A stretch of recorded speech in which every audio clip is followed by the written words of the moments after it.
Alléluia, gloire à Dieu. Amen. On continuera dans quelques instants, on prendra bien sûr le pain et le vin. Je veux vous saluer tous ceux qui sont arrivés après qu'on ait commencé par un temps de prière. Soyez les bienvenus. On est heureux d'être là ce matin et avec ce chant nous rappeler bien ce pourquoi le Seigneur nous a sauvés. Il nous a rachetés pour que nous célébrions sa gloire, dit l'apôtre. Alléluia. Et c'est ce qu'on veut faire ce matin. C'est pour lui qu'on est là, c'est en son nom qu'on est réunis et c'est lui qu'on veut bénir et glorifier, lui livrer toute notre vie, que Dieu soit béni. Amen.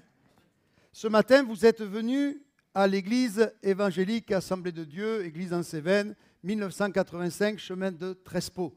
C'était certainement votre objectif et votre désir en vous levant ce matin, en vous préparant et en prenant votre véhicule. Vous n'êtes pas parti comme à l'aventure, mais vous êtes parti avec un but, une destination à l'esprit. Ce matin, je vais à la maison du Seigneur pour bénir le roi de gloire. Alléluia.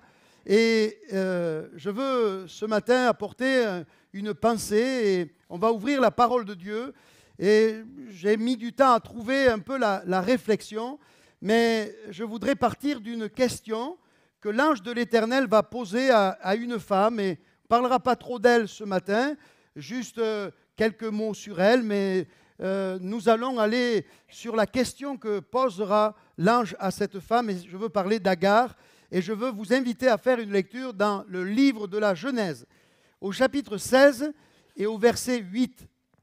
Nous lirons uniquement ce verset. Bien sûr, il y a tout un contexte, vous le connaissez. Je ne m'y étendrai peut-être pas, mais donc nous allons nous arrêter sur cette question que le Seigneur, puisque nous le savons, l'ange de l'Éternel n'est autre que Jésus, avant son incarnation, qui s'est révélé aux hommes et aux femmes qui croyaient en Dieu. Et voici ce que dira, permettez-moi de le dire ainsi, Jésus à Agar, servante de Saraï. « D'où viens-tu et où vas-tu » Elle répondit, je fuis loin de Saraï, ma maîtresse, etc., etc. La suite, nous ne la lirons pas. Le texte biblique nous montre Agar, qui va quitter le père de la foi, Abraham, qui se dirigeait et dirigeait les siens, non pas comme, sans but, non pas au gré des vents, des circonstances, mais selon la promesse de Dieu. Il lui avait été dit, en effet, dès le pays dur en Chaldée, donc dès l'Iran ou l'Irak de l'époque, que le Seigneur ne le voulait pas pour cet endroit, mais que le Seigneur l'appelait à traverser le fleuve de l'Euphrate, un grand fleuve, pour aller vers une destination qui lui était certes inconnue. Il n'y avait pas à l'époque les Google Maps dont nous disposons, bien entendu. Il n'y avait pas les possibilités de géolocaliser comme cela des endroits, même de visualiser par satellite les lieux avant de s'y rendre. Il n'y avait absolument pas Waze et tous les autres GPS que l'homme a pu inventer. Mais il y a une voie, il y a un appel et il y a une direction. Et Dieu lui dit, tu pars d'Ur en Chaldée pour aller vers Canaan, un pays que je vais te donner en héritage, non seulement à toi, mais à ta descendance et pour toujours. Et nous voyons quelque part, presque 4000 ans après, cette promesse faite à Abraham, elle s'accomplit à la lettre. Avec étonnement, nous avons appris en 1948, après plus de 1800 ans d'exil, le retour des descendants d'Abraham dans la terre promise. Et nous savons que là-bas, il se prépare quelque chose, puisque selon la prophétie, le texte biblique nous dit, Jésus revient et il va poser ses pieds sur le mont des Oliviers, que Dieu soit béni. Cette femme Agar va quitter à un moment donné le père de la promesse, le père de la foi, le père qui savait où il allait. Il ne savait pas le lieu, il ne connaissait pas le lieu, mais il savait qu'il était conduit et dirigé par le Seigneur. Et il n'y a rien de plus important dans la vie d'un enfant de Dieu que de savoir que le Seigneur nous conduit, même si nous ne savons pas les étapes d'après, même si nous ne savons pas ce qui nous attend. Nous savons que le Seigneur est celui qui nous dirige, nous savons que le Seigneur est celui qui nous conduit. Alors si Dieu nous conduit, nous arriverons à bon port. Et toute notre vie va être de se focaliser sur ce que Dieu attend de nous, sur ce que Dieu recherche pour nos vies. Et donc, cette femme Agar, pour diverses circonstances sur lesquelles je ne m'étendrai pas, fuit la maison du père Abraham pour aller dans le désert. Et là, elle va perdre pied, elle va désespérer. Et le texte biblique nous dit que dans sa détresse, le Seigneur envoie son Fils, l'ange de l'Éternel. Permettez-moi de le dire ainsi. Il envoie Jésus. Et Jésus va avoir une question à cette femme. D'où viens-tu et où vas-tu? D'où es-tu parti et où te diriges-tu? Et je crois vraiment que pour nous ce matin, pour moi, pour chacune de nos maisons, chacune de nos vies, de nos familles, pour ne pas dire notre Église également, qui commence une nouvelle année, c'est comme cela, les églises sont calquées sur le cycle scolaire. Nous avons tous eu des vacances, elles sont déjà loin derrière, mais on a plein de bons souvenirs, alléluia, que Dieu soit béni. Vous vous souvenez de vos vacances? Vous avez l'air démoralisé ce matin. Vous vous souvenez avoir pris au moins quelques jours de congé de vacances, que Dieu soit béni. Et alors que nous entrons dans une nouvelle année, nous voulons entendre la voix de Dieu, nous poser à nous aussi la question. Où vas-tu? Puis-je mettre mon prénom, mais puissiez-vous mettre votre prénom? Jean-Paul, où vas-tu? Quel est le but? Quelle est ta destination? Et nous avons besoin pour nous, frères et sœurs, chaque jour, je crois, de se placer devant Dieu et de dire, Seigneur, permets-moi ou garde-moi de perdre le but de la vocation céleste que tu m'as adressée en Jésus-Christ, de l'appel de Dieu. Savez-vous, bien-aimés, que vous n'avez pas été appelés par un mouvement qu'on appelle les Assemblées de Dieu ou par une église, si vous avez connu le Seigneur dans une église réformée, évangélique ou quels que soient les hics qui puissent exister sur la terre, mais c'est le Seigneur Jésus qui, par le biais de frères et de sœurs, vous a attiré vers lui et vous a donné de le connaître. Il a transformé votre vie et il a une destinée pour vous et nous voulons entrer dans cette destinée. J'espère que vous êtes avec moi ce matin et avec la parole de Dieu. Je connais, Emeric l'a prêché mardi soir, je connais les projets que j'ai formés sur vous, projets de paix et non de malheur. Il y a un avenir, dira Jérémie encore dans le chapitre 30, il y a un avenir et une espérance pour toi, que Dieu soit béni. Suffit simplement, et c'est là notre défi, et c'est là notre rôle, notre part, si je puis dire, c'est de se calquer, c'est de se caler, c'est de s'aligner sur la vocation, sur le plan de Dieu. Qu'est-ce que Dieu veut de moi? Qu'est-ce que Dieu attend de moi? Et puis, vous savez, il y a des saisons. Parfois, aujourd'hui, je prêche, viendra l'heure de la retraite. Non pas que j'arrêterai de prêcher, mais il n'y aura plus les mêmes responsabilités et il n'y aura plus les mêmes charges, mais le Seigneur, malgré tout, continuera à se servir de nous. Monsieur Mansanet, le Seigneur vous utilise un petit peu, hein? Il me semble que la semaine dernière, vous étiez à ma place, hein? Que Dieu soit béni. Mais ce n'est pas parce que nous changeons de forme de service que nous arrêtons de faire ce que Dieu attend de nous. Lorsque nous lisons le livre de l'Apocalypse, nous voyons Jean, âgé, 90 ans. Il est sur une île, Patmos, en exil. Le texte biblique nous dit. Peut-être et certainement, il n'est plus à la tête d'une assemblée. On peut comprendre, 90 ans, laissez-le tranquille, le papy. A-t-il abandonné Dieu? Le but de faire ce que Dieu attendait de lui, est-ce qu'il l'a manqué malgré ses 90 ans où il est en exil? Pour la parole de Dieu, la Bible nous dit. Non. Comment le savons-nous? Par le livre de l'Apocalypse. Il se tenait devant Dieu. Et le jour du Seigneur, un dimanche matin, il s'apprêtait peut-être à aller à l'église, ou alors il s'apprêtait simplement à voir et vivre son culte chez lui, devant YouTube de l'époque. Parce que peut-être à cause de l'âge, il ne pouvait pas se déplacer. Mais vous savez que les réunions parfois avaient lieu dans des maisons. Enfin, on ne sait pas. Mais en tout cas, il nous est dit le jour du Seigneur, alors que l'homme de Dieu se tient devant le Seigneur et lève sa voix, il sait qu'il sert, il sait en qui il a cru, il sait pour qui il vit. Il se tient devant Dieu, il cherche la face de Dieu et quelque chose de surnaturel va se passer. Littéralement, le toit qui est au-dessus de sa tête s'ouvre, le ciel s'ouvre et il lui est donné donné de contempler Jésus sur le trône, alléluia. Et il lui est donné de pouvoir adresser des paroles jusque, eh bien, pour nous aujourd'hui, avec les lettres adressées aux différentes églises de l'Asie mineure, mais pour chacun de nous aussi, ces textes sont précieux. Et il lui est donné également de voir la victoire de l'agneau. Réjouissons-nous et soyons dans l'allégresse. Pourquoi? Car c'est quand même ça la destinée finale, le but final. Les noces de qui? Les noces de l'agneau sont arrivées, que Dieu soit béni. Alléluia. Il me semble parfois que nous pouvons perdre de vue le cap, la destination, la raison d'être de notre marche avec Dieu, de notre vie dans le Seigneur. Cette femme éprouve un désespoir terrible, non pas tant de ce qui lui arrive, bien sûr c'est dramatique, mais à cause, me semble-t-il, de ce qu'elle a sans but précis en tête. Où aller?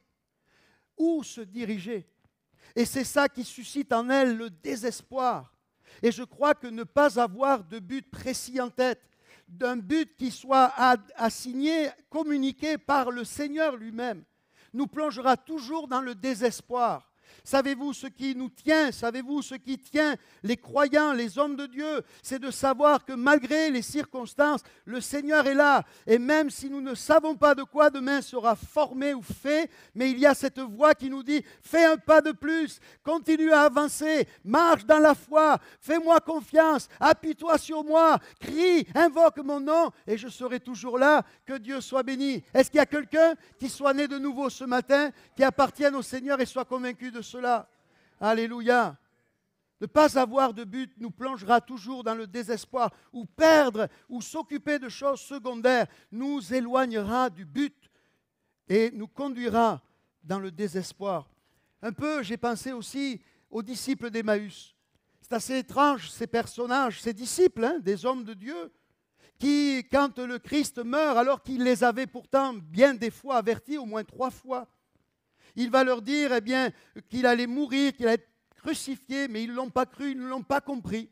Et lorsque Jésus meurt par la main des Romains, lorsqu'ils entendent certainement la foule eh bien, conspuer sa mort, etc., ils sont dans le désarroi. Et je peux imaginer, et mettons-nous un petit peu à leur place, quand ils ont vu le Christ, le Fils de Dieu, celui qui avait ressuscité des morts, celui qui avait purifié des lépreux, celui qui avait marché sur l'eau, celui qui avait arrêté la tempête, celui qui a tout pouvoir, eh bien, va expirer sur la croix, baisser la tête et rendre l'esprit. Alors, un grand désarroi, une grande détresse a envahi et saisi le cœur des disciples. Qu'allons-nous devenir? Qu'allons-nous faire maintenant? Il est mort, c'est fini, c'est terminé, il n'y a plus d'espoir. Et ça, voyez-vous, c'est le raisonnement humain. Bien sûr, qui peut revenir d'entre les morts? Jésus-Christ, le 3e jour, est ressuscité. Alléluia. Et tandis que ses disciples vont vers Emmaüs, ils quittent Jérusalem pour se rendre à Emmaüs. Savez-vous ce que signifie Emmaüs? J'ai regardé le sens. Il semblerait que cela signifie bain chaud. Bain chaud. Un bain chaud. Imaginez une baignoire. Vous êtes fatigué, après une journée de travail. Vous faites couler de l'eau chaude et vous plongez dans le bain. C'est agréable ou pas? En général, à un moment donné, on s'endort. Oui ou non? Et les disciples d'Emmaüs quittent Jérusalem, le lieu où pourtant le Seigneur leur avait dit de ne pas s'éloigner et d'attendre ce que le Père avait promis, ce que je vous ai annoncé. Ils s'éloignent de là parce qu'ils ont perdu le but, parce qu'ils ont perdu espoir, et ils vont vers Emmaüs, bain chaud. Et il me semble qu'il y a beaucoup de personnes qui sont comme cela, dans un bain chaud. Il peut même y avoir des églises dans un bain chaud. Et il peut y avoir des pasteurs, des serviteurs. On est tellement bien, on est dans une routine, etc. On peut être là comme dans un bain chaud. Mais nous voulons ce matin permettre au Saint-Esprit et permettre à Jésus-Christ, comme il le fit pour Agar et comme il le fit pour les disciples d'Emmaüs. Seigneur, appelle-nous à sortir du bain chaud. Appelle-nous à revenir à Jérusalem. Appelle-nous à nous tenir dans la chambre haute et à attendre ce que le Père a promis, le Saint-Esprit. Que Dieu soit béni. Amen. Qu'est-ce qui a fait regretter aux Hébreux l'Égypte? Je vous pose la question. Vous savez que les Hébreux, longtemps, ont été casse-pieds. Hein. Et pourtant, Dieu avait fait de grandes choses pour eux. Dieu a-t-il fait de grandes choses pour toi? Il en a fait pour moi. Et ces Hébreux vont pester, râler, et voilà, faire toutes sortes de choses. Pourquoi? Pourquoi? Je vous pose la question. Le manque de vision. Ils savaient ce qu'ils avaient quitté, ils savaient ce qu'ils avaient perdu, et ils n'avaient pas en vue ce que pourtant Moïse a eu soin par le Seigneur qui le conduisait à le faire, de rappeler sans cesse, on quitte l'Égypte, mais pas pour le désert. On va y passer un petit peu de temps, mais pendant ce temps, on ne va pas rien faire, puisqu'on va ériger le tabernacle. Et après avoir érigé le tabernacle dans le désert, nous allons entrer dans le pays de la promesse. Telle était la destination. Mais les Hébreux n'ont vu que le désert. Les Hébreux n'ont vu que les serpents présents dans ce désert. Les Hébreux n'ont vu que les difficultés qui étaient là, parce qu'ils avaient oublié l'objectif, la destination. Ils avaient perdu la vision pour laquelle le Seigneur les avait tirés de l'Égypte, et là où le Seigneur voulait les conduire et les mener. Que Dieu nous garde de perdre de vue la vision. Nous avons été saisis par Christ. L'apôtre Paul dira aux Philippiens ceci, chapitre 3, versets 12 à 16. « Ce n'est pas que j'ai déjà remporté le prix ou que j'ai déjà atteint la perfection, mais je cours. » Il y en a qui font du vélo, d'autres qui courent. Ce qu'il faut, c'est avancer avec le Seigneur. Alléluia. Mais je cours, pourquoi? Pour tâcher de le saisir, puisque moi-même j'ai été saisi par Jésus-Christ. Frère, je ne pense pas l'avoir saisi. Regardez l'humilité, notons, la décence, le respect de cet homme de Dieu. Je ne pense pas l'avoir saisi, mais je fais une chose, oubliant ce qui est en arrière et me portant vers ce qui est en avant, je cours vers le but pour remporter le prix de la vocation céleste de Dieu en Jésus-Christ. Nous tous qui sommes des hommes faits ou parfaits, ou formés, ou matures, ayons cette même pensée, et si vous êtes en quelque point de notre avis, Dieu vous éclairera aussi là-dessus, seulement au point où nous en sommes, parvenus marchons d'un même pas, que Dieu soit béni. L'apôtre Paul avait une vision. Ce n'était pas simplement le ministère, c'est très important, il a fait tout ce que Dieu l'a appelé à faire. Même lorsqu'il se retrouvait, écoutez ceci, en prison, lui, le serviteur de Dieu, non pas qu'il ait fait des choses scandaleuses qui méritaient une sanction, un jugement, non. Il prêche le Seigneur Jésus, il annonce l'Évangile avec courage, hardiesse, et cela agace, cela énerve, cela conduit des hommes et des femmes à se dresser contre lui, à s'opposer à son ministère et à monter et manigancer toutes sortes de choses pour qu'il soit conduit devant les tribunaux et jeté en prison. Et lorsqu'il est là en prison, est-ce que vous le voyez découragé? Est-ce que vous le voyez dépité? Est-ce que vous le voyez démoralisé? Est-ce que vous le voyez baissant les bras? Oh oui, il écrit et on voit dans ses lettres parfois des blessures qui sont là, mais il n'oublie pas. Et du sein de sa geôle, du sein de sa prison et du sein de ta prison, mon frère, ma soeur, fais ce que Paul a fait, je sais. Je sais. En qui? Alléluia. Tu sais en qui tu as cru? Tu as cru en Bouddha? Tu as cru en qui? En Jésus-Christ. Toi, suis-moi. Et là, en prison, il va avoir une attitude remarquable. Il ne va pas se poser des questions, mais comment cela se fait-il que Dieu ne m'ait pas évité tout cela? Pourquoi je suis en prison? Vous savez, des fois on dit, mais parce que tu as péché.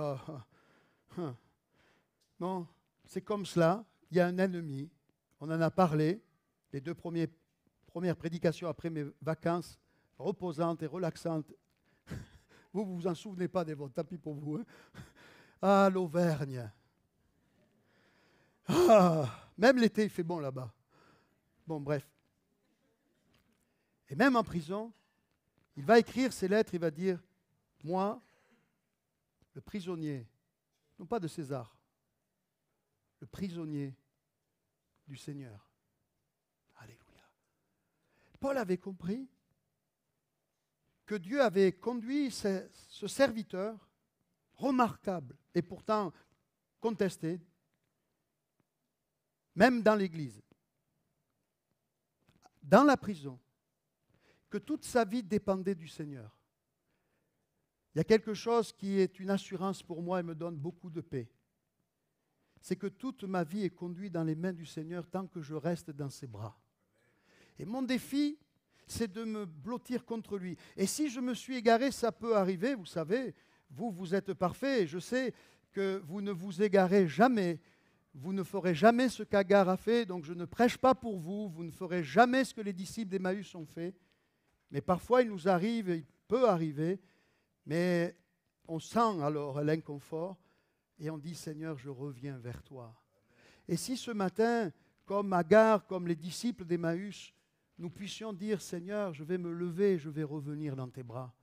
Je veux entendre ton cœur, je veux entendre ta voix, je veux t'entendre me dire, Seigneur, que tu es avec moi, que tu attends des choses de moi et que tu continueras à te servir de moi, peut-être de manière différente, peut-être sous d'autres cieux, mais tu continueras à m'utiliser pour la gloire de ton nom. Alléluia, que Dieu soit béni. Et dans cette prison, où Paul s'est retrouvé plusieurs fois, il va écrire les lettres qui nous sont parvenus. Nous n'aurions jamais eu autant de lettres, et Paul a écrit beaucoup de lettres. Pourquoi? Parce que plusieurs fois, le Seigneur l'a mené en maison de repos, enfin si on peut dire. Hein? Non, ce n'était pas un repos, les prisons de l'époque. Hein? Le froid, la chaleur. Vous imaginez être avec des gens des jurons, avoir les fers aux pieds. Bon. Et dans ces prisons, il ne perd pas son temps le bonhomme. Hein?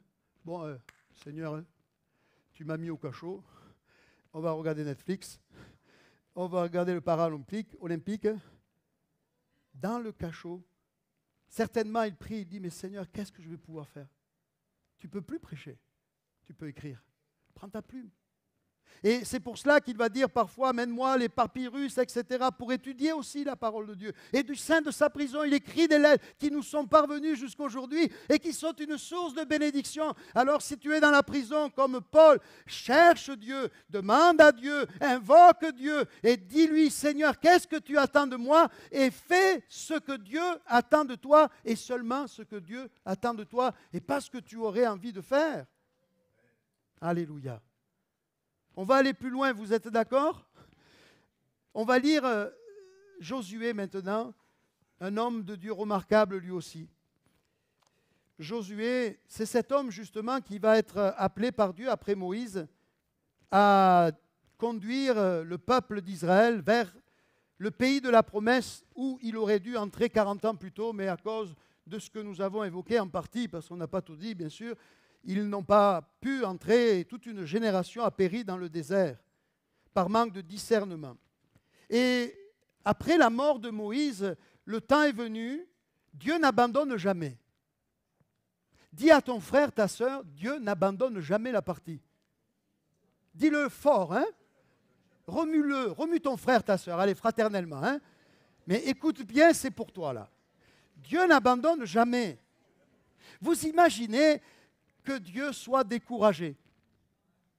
Vous imaginez, vous allez vers Dieu parce que ça ne va pas, vous criez à Dieu et vous entendez la voix du Saint-Esprit qui vous dit, moi aussi j'ai le moral dans les chaussettes. Hein. Avec ce qui t'est arrivé, avec ce qui s'est passé, avec ce qui est arrivé, oh, c'est impossible que je puisse faire quoi que ce soit, en plus avec l'accent méditerranéen. Hein. Dieu ne se décourage pas, il ne se lasse pas, il ne sommeille, il ne dort, celui qui veille sur Israël. Israël, met ton espoir en l'Éternel. Alléluia. Et après la mort de Moïse, le plan et le projet de Dieu, et je vais dire quelque chose, que ce soit avec ou sans moi, le plan de Dieu et le projet de Dieu se réalisera. Ça, j'en suis convaincu. Parce qu'il ne dépend pas de mes frêles épaules, même si la biologie m'a donné, voilà, l'allure et la carrure que j'ai. Mais je sais que l'œuvre de Dieu ne dépend pas de moi. Je suis juste un instrument à un instant T. Et ce que Dieu attend de moi, c'est de jouer la partition, c'est de jouer la mélodie, c'est de jouer les notes qu'il m'attribue, qu'il me communique. Et alors, il fera son œuvre avec moi. Mais si je choisis de jouer une autre mélodie, si je choisis de jouer une autre partition, alors il me dira, il n'y a pas de souci. Va dans un endroit seul, isolé, joue ta partition, joue ta mélodie, chante tes complaintes, joue bien tes lamentations, mais moi, je vais continuer mon œuvre, car rien n'arrêtera la volonté et le plan de Dieu. Et au final de l'histoire, quoi qu'il ait pu se passer sur la terre, eh bien, au final, c'est le Seigneur qui triomphe. Dites Alléluia ce matin. Dieu ne se décourage pas, et donc après la mort de Moïse, vous imaginez quand même, Dieu perd un homme de Dieu remarquable. Ben, c'est fichu. Qui allons-nous trouver? Mais Dieu, lorsqu'un Moïse part, parce qu'on n'est pas éternel, il se forge, il se forme, il se façonne un Josué. Alléluia. Et voilà qu'après la mort de Moïse, Dieu a trouvé un homme. Et il va dire à cet homme, serviteur de l'Éternel, la chose suivante. L'Éternel dit à Josué, vous savez que Josué, c'est le nom que portera Jésus, Yeshua, le Rédempteur, le Sauveur. Moïse, mon serviteur, est mort. Bon, ça, Seigneur, je le sais. Il y a des gens, vous savez, bon là c'est Dieu, hein, il va y avoir la suite. Hein. Il y a des gens, ils vous disent, bon, mais là, qu'est-ce qu'on va faire maintenant? Tout est par terre. Oui, ben, il y a la suite. Maintenant, lève-toi. Passe ce Jourdain, cet obstacle qui est là, tu dois le passer. Toi, mais pas que toi, tout ce peuple, pour entrer dans le pays que je donne aux enfants d'Israël. Tout lieu que foulera la plante de votre pied, je vous le donne, comme je l'ai dit à Moïse. Vous aurez pour territoire, depuis le désert et le Liban, jusqu'au grand fleuve. Moi, la carte d'Israël, je l'ai dans mon esprit, hein, parce que tous les jours, je prie pour Israël. Le fleuve de l'Euphrate, tout le pays des Hétiens, jusqu'à la grande mer vers le soleil couchant. Et Dieu dit, nul ne tiendra devant toi, tant que tu vivras, je serai avec toi comme j'étais avec Moïse. Je ne te délaisserai pas, je ne t'abandonnerai pas. Fortifie-toi et prends courage, car c'est toi qui mettras ce peuple en possession du pays que j'ai juré à leur père de leur donner. Fortifie-toi seulement et bon courage, en agissant fidèlement selon toute la loi que Moïse, mon serviteur, t'a prescrite. Ne t'en détourne ni à droite, pardon, je vous montre la gauche, hein, ni à droite, ni à gauche, afin de réussir dans tout ce que tu entreprendras. Que ce livre de la loi ne s'éloigne pas de ta bouche. Je chante la parole, je prie la parole, je proclame la parole, j'annonce la parole, je revendique, je réclame la parole. Alléluia. Que ta bouche soit pleine de la parole de Dieu. Médite ce livre jour et nuit, nuit et jour, pour agir fidèlement selon tout ce qui est écrit, car c'est alors que tu auras du succès dans tes entreprises, c'est alors que tu réussiras. Ne t'ai-je pas donné cet ordre? Fortifie-toi et prends courage. Ne t'effraie pas, ne t'épouvante pas, car l'Éternel ton Dieu est avec toi dans tout ce que tu entreprendras. Josué donna cet ordre aux officiers du peuple. Parcourez le camp et voici ce que vous commanderez au peuple. Préparez-vous des provisions, car dans 3 jours, vous passerez ce Jourdain pour aller conquérir le pays dont l'Éternel, votre Dieu, vous donne. C'est fait. C'est fait. Dont l'Éternel, votre Dieu, vous donne la possession. Waouh! Pour avoir un but clair, pour avancer dans la foi et marcher selon la pensée de Dieu, il nous faut avoir une vision claire, précise. Il ne faut pas se tromper. Chacun, individuellement, nous avons une responsabilité maintenant que nous appartenons au Seigneur. Chercher, poursuivre, ou entrer et poursuivre le plan de Dieu et la volonté de Dieu.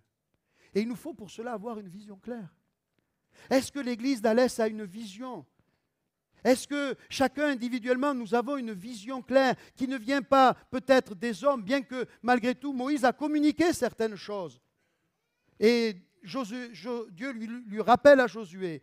Mais cette vision que Dieu donne à l'Église de manière générale, il faut avoir une vision claire. De Moïse, il est dit que lui, il avait les yeux fixés, non pas sur les Hébreux, ou les Égyptiens, ou sur la colère du roi d'Égypte. Il avait les yeux fixés sur le roi de gloire, sur Jésus-Christ, sur le Dieu d'Israël. Il avait les yeux fixés également sur la rémunération. Amen.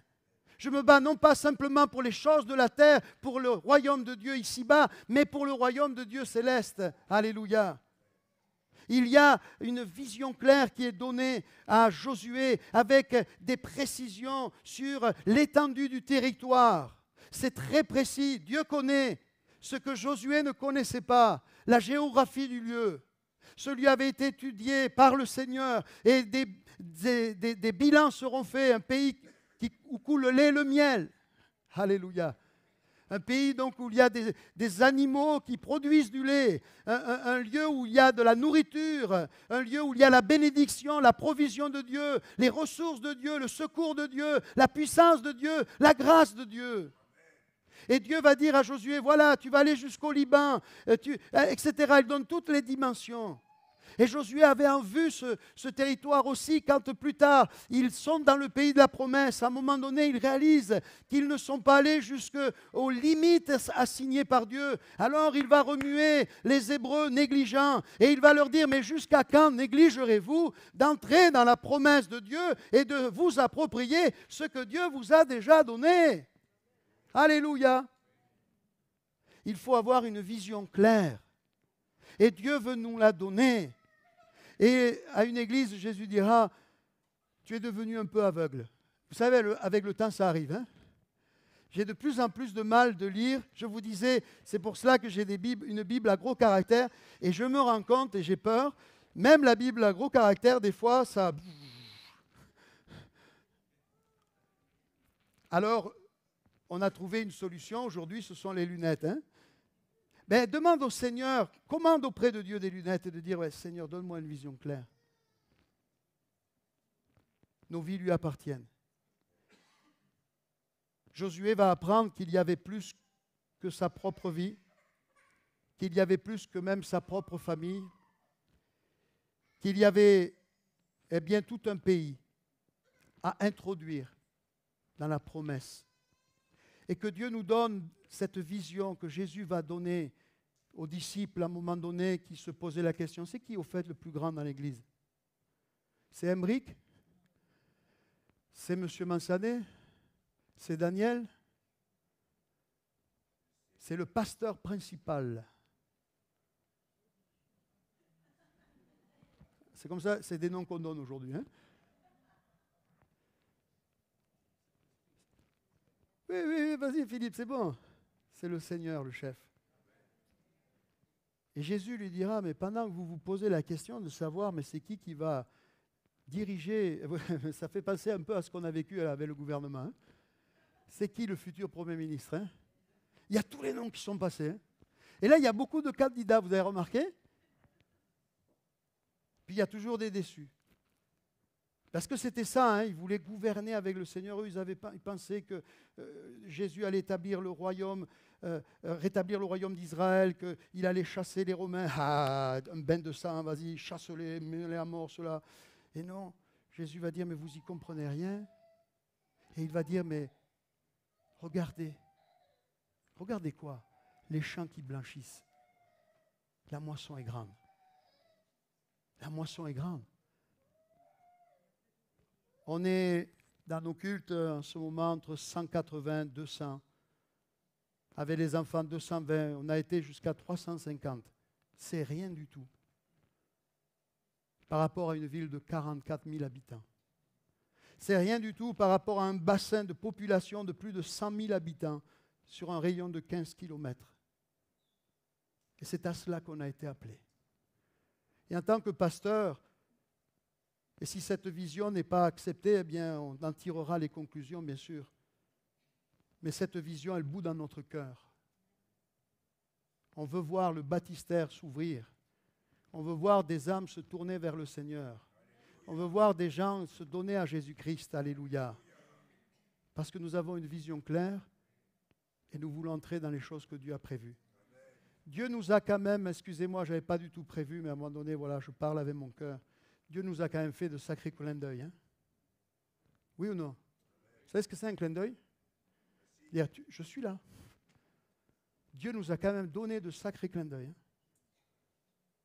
Qu'est-ce qu'on va faire? Qu'est-ce qu'on va faire? C'est à chacun. Une vision claire. C'est Jésus qui doit être glorifié.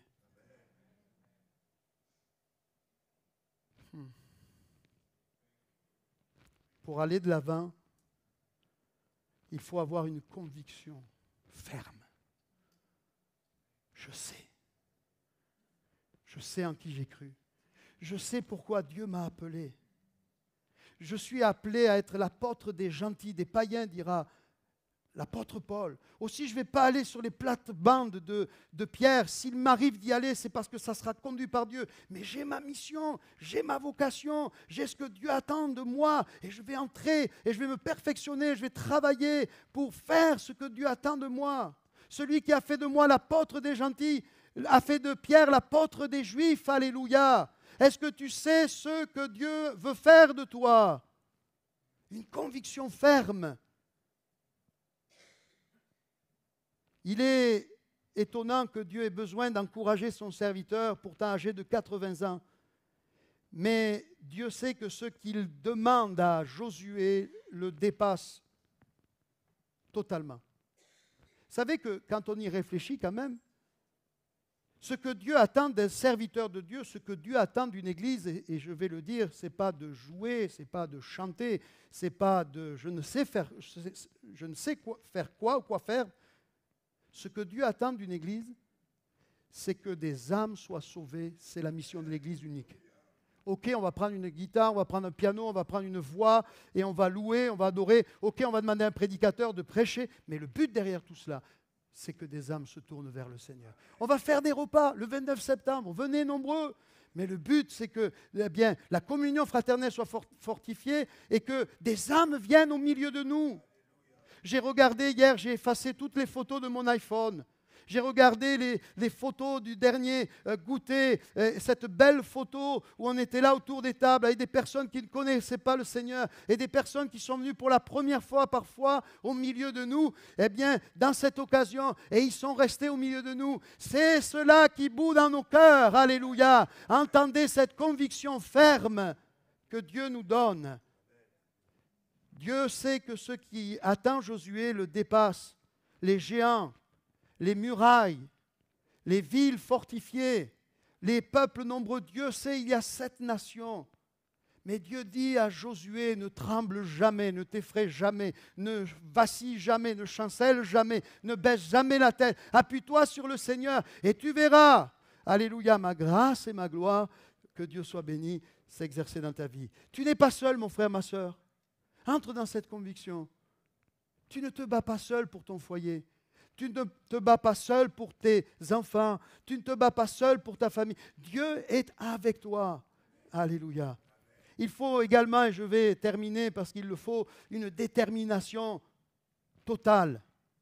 En agissant fidèlement selon tout ce qui est écrit par Moïse, ne t'en détourne ni à droite ni à gauche. Il faut une détermination. C'est cela. Et nous allons aller jusqu'au bout et nous irons jusqu'à livrer la dernière goutte de sueur, de transpiration pour atteindre ce but, pour atteindre cet objectif, eh bien, la conquête de tout le territoire que Dieu nous a assigné. Je vais vous le dire ainsi, bien-aimés. Dieu a donné à l'église d'Alès, Assemblée de Dieu. Bien sûr, il y a d'autres églises évangéliques et loin de moi l'idée de les mépriser. Chacun a sa responsabilité. Vous savez que nous travaillons avec eux, que nous apprécions ces frères et sœurs. Nous les avons invités à prêcher l'Évangile. Mais j'ai ma responsabilité ici en tant qu'Église et je crois que chaque Église a reçu de Dieu un territoire.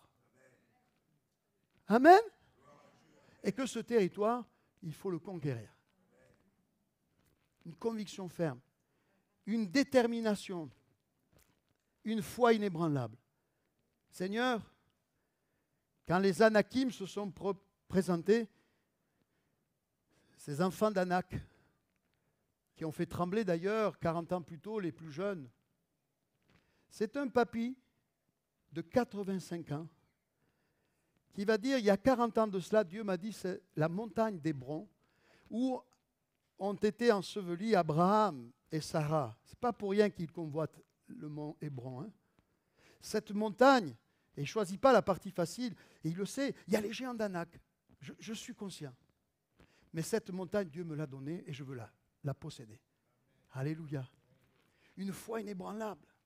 Et Caleb est arrivé, alléluia, par la grâce de Dieu. Il nous faut un effort constant. Préparez-vous des provisions, vous passerez, vous allez conquérir, etc. Je passe rapidement, et puis une assistance surhumaine. Est-ce que je peux inviter les musiciens à venir, s'il vous plaît, sur le devant?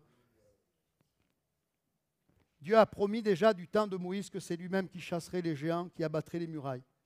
Dans le psaume 44, au verset 1, les fils de Corée rappellent cet épisode de la conquête et vont dire la chose suivante.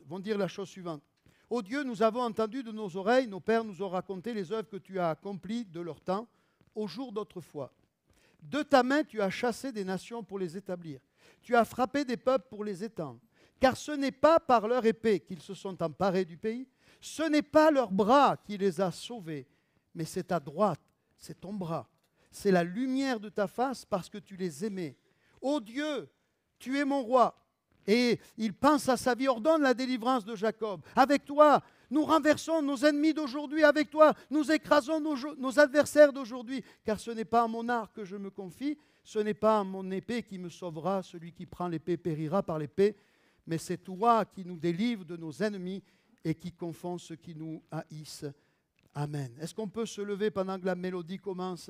Je ne sais pas quel chant vous avez prévu de prendre. Puisses-tu entendre cette question posée par l'ange? Où vas-tu? Question qui nous est posée à chacun. Où vas-tu? As-tu d'autres objectifs que les choses simplement de la terre? Tu penses beaucoup à ta retraite? C'est peut-être bien, sage. Mais ce n'est pas le plus important. Quels sont les objectifs que tu t'es assignés? Nous entrons dans une nouvelle année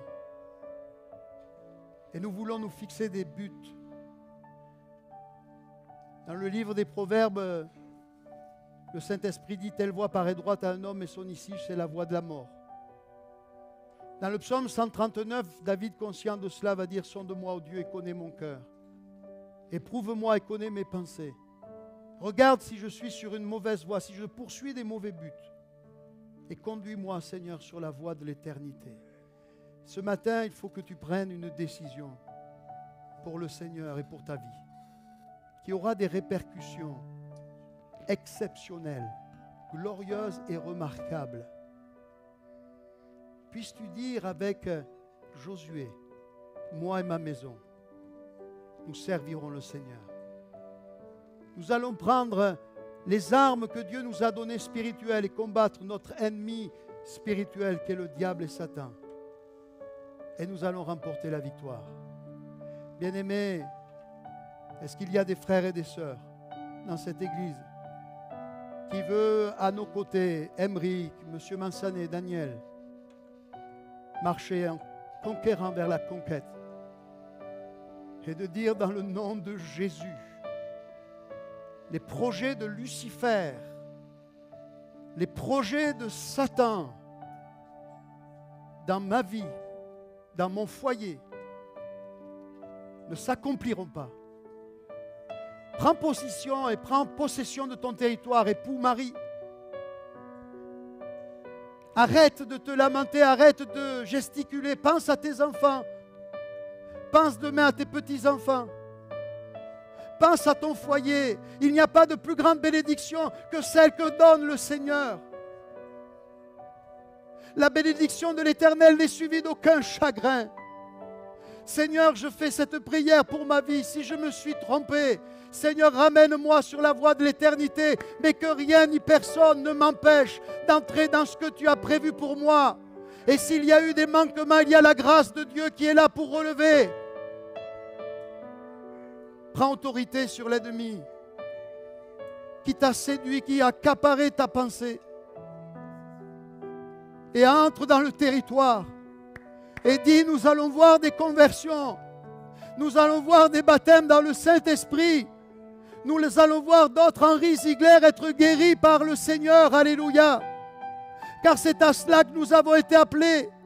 L'Esprit du Seigneur est sur moi pour annoncer une bonne nouvelle, pour dire aux pauvres, eh bien, la bonne nouvelle, pour guérir ceux qui ont le cœur brisé, pour envoyer libres les opprimés. Les morts ressuscitent, les lépreux sont purifiés. Alléluia. Oui, nous voulons être un peuple embrasé. C'est là notre objectif. Alléluia. Louons le Seigneur de tout notre cœur. Que Dieu soit béni, que Dieu soit glorifié. Alléluia. Alléluia, Jésus.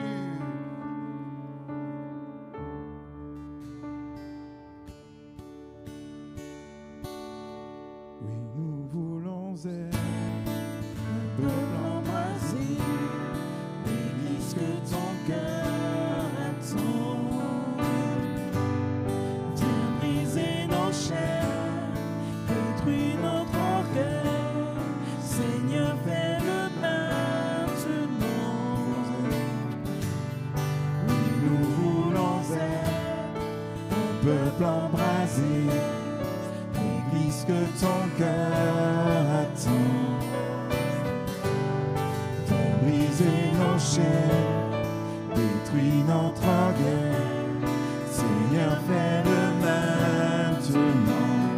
Notre Père est de bonté,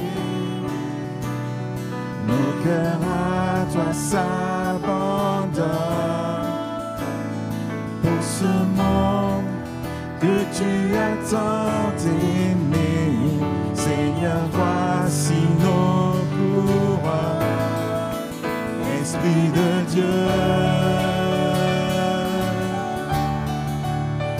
Esprit du Dieu vivant, souffle du nord, souffle du sud, souffle de l'est, souffle de l'ouest, Esprit de Dieu, Esprit du Dieu vivant, souffle des quatre vents, descend sur nous. Oui, nous voulons être un peuple embrasé. Oui, nous voulons être un peuple embrasé, l'Église que ton cœur attend. Viens briser nos chaînes, détruis notre orgueil, Seigneur, fais-le maintenant.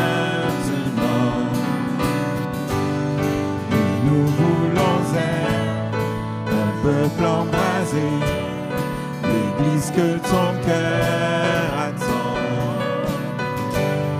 Viens briser nos chaînes, détruis notre orgueil, Seigneur, fais-le maintenant. Notre Père plein de bonté, nos cœurs à toi s'abandonnent. Pour ce monde que tu as tant aimé, Seigneur, voici nos couronnes. Esprit de Dieu, Esprit du Dieu vivant, souffle du nord, souffle du sud, souffle de l'est, souffle de l'ouest, Esprit de Dieu, Esprit du Dieu vivant, souffle des quatre vents et descend sur nous. Envoie ta puissance, envoie ta puissance, rends-nous les témoins d'un royaume qui se répand. Fais brûler nos cœurs au sein des ténèbres, comme un phare dans l'océan. Envoie ta puissance au sein des ténèbres, d'un royaume qui se répand. Fais brûler nos cœurs au sein des ténèbres, comme un phare dans l'océan, notre Père plein de bonté, Dieu de tendresse et de grâce, pour ce monde que tu as tant aimé, briller sur nous ta face, Esprit de Dieu.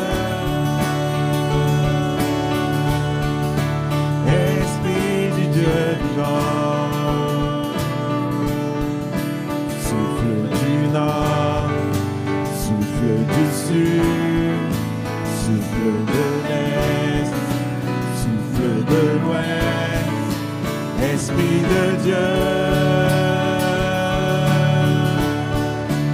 Esprit du Dieu vivant, souffle des quatre vents, descends sur nous, que ton règne vienne, que ton règne vienne, ta volonté soit faite sur la terre comme au ciel, sur la terre comme au ciel.